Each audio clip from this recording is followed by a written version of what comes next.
Bonjour à tous, on se retrouve pour une nouvelle position avec ici le trait pour les blancs et nous sommes en milieu de partie avec deux tours de cavaliers de chaque côté, 5 pions blancs contre 5 pions noirs, donc c'est égalité matérielle a priori, oui c'est égalité matérielle.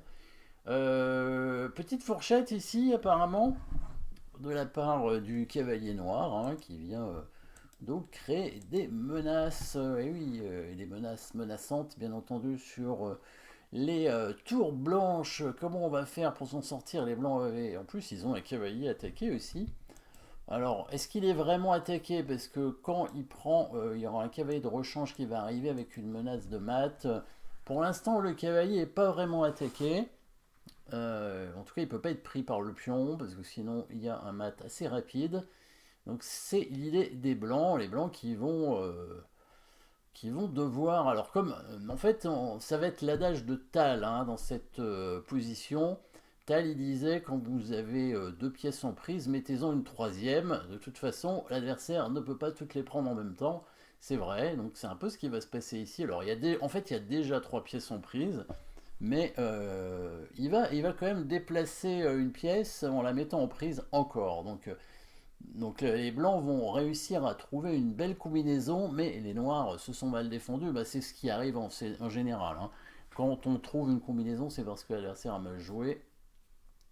Pour l'instant, les noirs n'ont pas trop mal joué. Alors regardons l'idée des blancs avec le prochain coup. Donc évidemment, il a trois pièces en prise, donc il va laisser ses pièces en prise finalement. Il va même mettre une nouvelle pièce. Non, il va changer le positionnement de la tour en la mettant en F6. Voilà, son idée, c'est que maintenant, si le pion prend, euh, si le pion prend la tour en F6, du coup, son idée, c'est de prendre le pion comme ça, en F6 avec le pion, attaquant la dame, et en même temps, on va menacer mat rapidement avec la dame qui prend le pion en H6. Je pense qu'il ne pouvait pas se permettre de prendre en H6 avec la dame pour menacer mat en H7 parce que la dame pouvait se sacrifier. Il y avait quand même encore une menace de mat, mais il y avait le cavalier qui pouvait revenir, mais je pense que c'était pas suffisant. Ah mais non, l'autre cavalier peut-être, voilà. L'autre cavalier qui revient pour protéger le mat, et ici c'est pas si clair, parce que les noirs ont quand même deux tours, enfin une tour et un cavalier, oh, c'est pas beaucoup, une tour et deux cavaliers contre la dame, une tour et deux cavaliers contre la dame, quand même, c'est pas mal.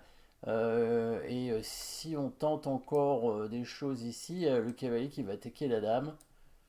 Donc l'idée des blancs, ce serait d'amener la tour en H3. Mais en fait, il y aura un cavalier H4. C'est pas si clair, comme je disais, cette position.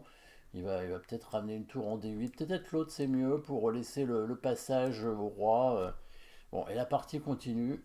Sur tour H3, cavalier H4, G3, mais il y a des échecs. Peut-être que la tour a intérêt plutôt à venir ici pour pouvoir faire échec en C1, faire des échecs, bon, compliqués en tout cas. Alors, surtout F6, donc les noirs n'ont pas intérêt à prendre la tour. Par contre, ce qu'il aurait dû jouer, c'est amener son cavalier en D5 pour contrôler la case en F6. Là, il menace de prendre. Et si jamais les blancs prennent en H6, c'était son idée avec tour F6, on prend. Et on peut faire le fameux coup F5 qui permet de protéger le mat ici en H7. Et sur la prise en passant, le cavalier reprend. C'est protégé par la tour. Donc ça, c'était le bon coup. Et finalement, l'attaque des blancs était pas suffisante normalement pour créer une attaque. Regardons une bonne attaque, évidemment, une attaque qui marche. Il y avait une attaque, mais normalement, si les noirs jouent des coups précis, ils vont s'en sortir et même peut-être prendre un avantage. Mais regardons ce qui s'est passé avec la prise de la tour. C'est l'autre tour cette fois. Donc si il prend le cavalier comme tout à l'heure, c'est mat, avec cavalier prend G5 suivi de dame H7 et dame H8, donc là il n'y a pas de défense. Donc prise de cette tour là, en fait il fallait prendre aucune des pièces, et maintenant les blancs ont bien leur attaque, puisque cette fois la case en F6 n'est pas suffisamment protégée, donc sacrifice de tour ici avec la menace de mat en H8, il prend la tour. Donc là, dame prend, parce que sur cavalier F6, le roi s'enfuit. On fait simplement roi G7, il n'y a rien de spécial. Donc on prend le pion, on menace mat. Là, il fait le coup F5 pour contrôler évidemment la case en H7, mais prise en passant. Et cette fois, la case en F6 n'est pas suffisamment protégée. Donc sur tour prend, il y a simplement cavalier prend échec. Et ben là, les noirs seraient obligés de prendre le cavalier. On reprend la dame et on va finir par le mater avec dame et cavalier ici. Alors, les noirs ont trouvé un bon coup ici. Enfin, un bon coup. Il a trouvé un coup intéressant aussi. C'est le coup cavalier E3. Parce que si on prend la dame, c'est mat en F1. Petite pointe. Petit piège en fait. Hop, tour F1 mat évidemment.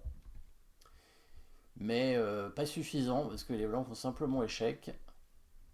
Roi H8. Là, il peut toujours pas prendre la dame. Mais il a encore un bon coup ici avec le coup F7 qui menace mat.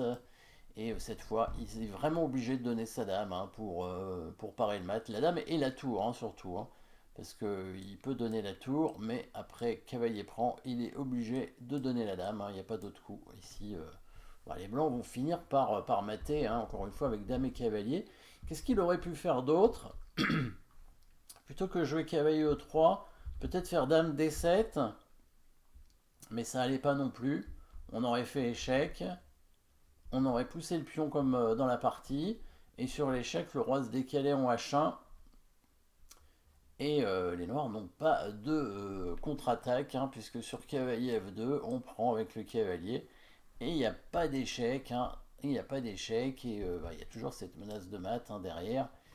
Sur dame G7, évidemment, il y a dame H5 suivi du mat. Et sur dame H4, il y aurait simplement dame F6. C'est mat déjà, direct, en fait. Donc pas de défense ici. Bon, joli coup de tour en F6 pour, dans la partie. Bon, c'est pas un mauvais coup, c'est un bon coup. Mais les noirs avaient une défense avec cavalier D5, mais difficile à trouver aussi. Difficile quand l'adversaire met toutes ses pièces en prise de ne pas en prendre une seule. Parfois, c'est ce qu'il faut faire. Cavalier D5 ici. Et donc sur le sacrifice, cette fois, ça fonctionne. Le cavalier revient prendre le pion. Et là, il n'y a rien pour les blancs. Donc, qu'est-ce que les blancs auraient dû faire? Peut-être bouger la tour D1, peut-être en E1.